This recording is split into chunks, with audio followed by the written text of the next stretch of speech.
Ang isang lingkod po ng Diyos hindi nawawalan ng pag-asa. Kung halimbawa wala ng taong tutulong sa iyo, meron pang isang natitira. Meron pang isang Diyos na mas nakakaunawa ng lahat ng bagay kaysa sa kanino man tao.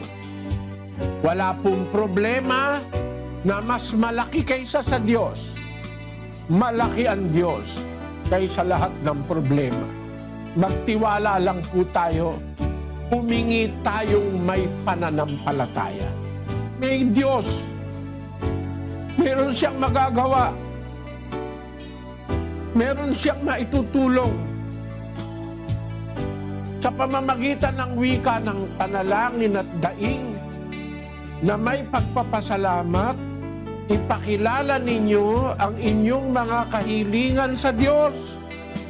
At ang kapayapaan ng Diyos na hindi masayod ng pag-iisip ay mag-iingat sa inyong mga puso at sa inyong pag-iisip kay Kristo Jesus.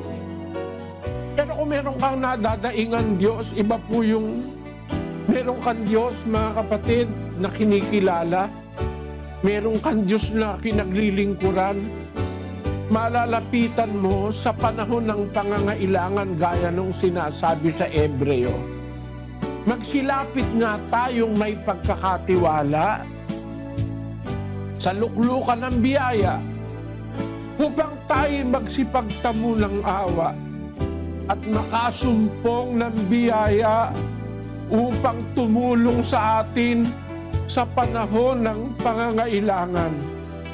Mga kababayan, mga kapatid, darating ang araw, kakailanganin natin ng Diyos. Merong mga panahon, kailangan natin ng asawa, ang kaibigan, ang anak, ang magulang, kailangan natin. Meron darating panahon, kailangan natin ng Diyos.